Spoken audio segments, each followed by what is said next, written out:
ಕುರ್ಚಿ ಕಾಳಗಕ್ಕೆ ಒಕ್ಕಲಿಗ ಶ್ರೀ ಮಧ್ಯೆ ಮತ್ತೊಬ್ಬ ಶ್ರೀ ಎಂಟ್ರಿ. ಸಿಎಂ ಬೆಂಬಲಕ್ಕೆ ನಿಂತ ಹರಿಹರದ ವಚನಾನಂದ ಶ್ರೀ. ಸಿದ್ದರಾಮಯ್ಯ ಡಿಕೆಶಿ ನಡುವೆ ಉತ್ತಮವಾದಂತಹ ಹೊಂದಾಣಿಕೆ ಇದೆ. ಸ್ವಾಮೀಜಿಗಳು ಹೇಳಿದ ತಕ್ಷಣ ಸಿಎಂ ಬದಲಾವಣೆ ಆಗಲ್ಲ. ಬಾರದು ಬಪ್ಪದು ಬಪ್ಪದು ತಪ್ಪದು ಎಂಬ ವಾಣಿಯಂತೆ ನಡೆಯಲಿದೆ. ರಾಜ್ಯದಲ್ಲಿ ಸಿಎಂ ಬದಲಾವಣೆ ವಿಚಾರ ಅಪ್ರಸ್ತುತ. ಕೊಹ್ಲಿ ರೋಹಿತ್ ಸೇರಿ ಟಿ20 ವಿಶ್ವಕಪ್ ಅನ್ನ ಗೆಲ್ಲಿಸಿಕೊಟ್ರು. ಕರ್ನಾಟಕಕ್ಕೆ ಸಿದ್ದರಾಮಯ್ಯ ಡಿಕೆಶಿ ಕೊಹ್ಲಿ ಶರ್ಮಾ ಇದ್ದಂತೆ. ಇನ್ನು ಉತ್ತಮ ಆಡಳಿತ ನೀಡಲಿ ಅಂತ ಆಶೀರ್ವದಿಸ್ತೀನಿ ಅಂತ ವಚನಾನಂದ ಶ್ರೀಗಳು ಹೇಳಿಕೆ ಕೊಟ್ಟಿದ್ದಾರೆ.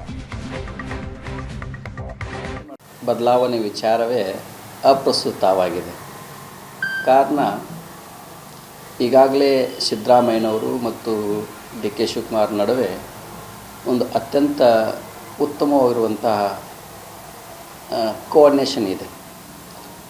ಮುಖ್ಯಮಂತ್ರಿಗಳಾಗಿ ಉಪಮುಖ್ಯಮಂತ್ರಿಗಳಾಗಿ ಅತ್ಯಂತ ಉತ್ತಮವಾಗಿರುವಂತಹ ಆಡಳಿತವನ್ನು ಕೊಡ್ತಾ ಇದ್ದಾರೆ. ಹಾಗಾಗಿ ಈ ಬದಲಾವಣೆ ವಿಚಾರ ಅನ್ನೋದೇ ಅಪ್ರಸ್ತುತ. ಇದನ್ನು ಯೋಚನೆ ಮಾಡಬೇಕಾಗಿರೋದು, ಇದರ ಬಗ್ಗೆ ಚಿಂತನೆ ಮಾಡಬೇಕಾಗಿರೋದು ಕಾಂಗ್ರೆಸ್ ಹೈಕಮಾಂಡ್.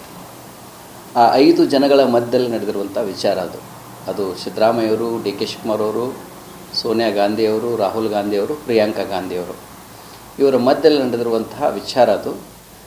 ಬಾರದು ಬಪ್ಪದು ಬಪ್ಪದು ತಪ್ಪದು ಅನ್ನುವ ಬಸವಣ್ಣವರ ವಚನವಾಣಿಯಂತೆ ಅವೆಲ್ಲವೂ ಮುಂದೆ ನಡೀತವೆ. ಸದ್ಯದಲ್ಲಿ ಸಿದ್ದರಾಮಯ್ಯವರು ಮತ್ತು ಡಿ ಕೆ ಶಿವಕುಮಾರ್ ಅವರು ಇಬ್ಬರು ಸೇರಿಕೊಂಡು ಉತ್ತಮವಾಗಿರುವಂಥ ಆಡಳಿತವನ್ನು ಕೊಡ್ತಾ ಇದ್ದಾರೆ. ಇನ್ನೂ ಅದ್ಭುತವಾಗಿರುವಂಥ ಆಡಳಿತವನ್ನು ಕೊಡಿ ಅಂತ ಹೇಳ್ತಾ ಈ ಮೂಲಕ ನಾವು ಅವರಿಬ್ಬರನ್ನು ಹಾರೈಸ್ತಾರೆ. ಸ್ವಾಮೀಜಿಯವರು ಹೇಳಿದ ತಕ್ಷಣವೇ ಯಾವ ಆಗದೇ ಇರುವಂಥ ವಿಚಾರ ಇವು. ಇದನ್ನು ನಿರ್ಧಾರ ಮಾಡಬೇಕಾಗಿರೋದು ಕಾಂಗ್ರೆಸ್ನ ಹೈಕಮಾಂಡ್. ಮತ್ತು ಎಲ್ಲಕ್ಕಿಂತ ಮುಖ್ಯವಾಗಿ ಡಿ ಕೆ ಶಿವಕುಮಾರ್ ಅವರು ಇದರ ಬಗ್ಗೆ ಮನವಿಯನ್ನು ಮಾಡಿದ್ದಾರೆ. ಈ ವಿಚಾರ ಯಾರು ಕೂಡ ದಯಮಾಡಿ ಮಾತನಾಡಲಿಕ್ಕೆ ಹೋಗಬೇಡಿ ಅಂತ ಹೇಳಿದ್ದಾರೆ. ಹಾಗಾಗಿ ನಾವು ಅವ್ರಿಗೂ ಕೂಡ ಗೌರವ ಕೊಡಬೇಕಾಗತ್ತೆ.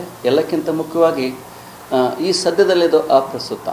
ನಮ್ಮ ಕರ್ನಾಟಕ ಈಗ ಹೇಗೆ ವಿರಾಟ್ ಕೊಹ್ಲಿ ಮತ್ತು ರೋಹಿತ್ ಶರ್ಮಾ ಇಬ್ಬರು ಸೇರಿಕೊಂಡು ಹೇಗೆ ಭಾರತಕ್ಕೆ ವಿಶ್ವಕಪ್ಪನ್ನು ತಂದು ಕೊಟ್ಟರು, ಆ ರೀತಿ ನಮ್ಮ ಕರ್ನಾಟಕಕ್ಕೆ ವಿರಾಟ್ ಕೊಹ್ಲಿ ಮತ್ತು ರೋಹಿತ್ ಶರ್ಮಾ ಅಂತಂದರೆ ಸಿದ್ದರಾಮಯ್ಯನವರು ಮತ್ತು ಡಿ ಕೆ ಶಿವಕುಮಾರ್ ಅವರು ಉತ್ತಮವಾಗಿರುವಂಥ ಆಡಳಿತವನ್ನು ಕೊಡಲಿ ಅಂತೇಳಿ ಹಾರೈಸ್ತಾರೆ.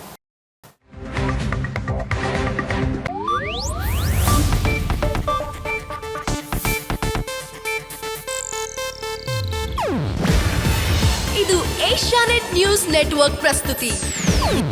ನೀವು ನೋಡ್ತಿದ್ದೀರಾ ಏಷ್ಯಾನೆಟ್ ಸುವರ್ಣ ನ್ಯೂಸ್.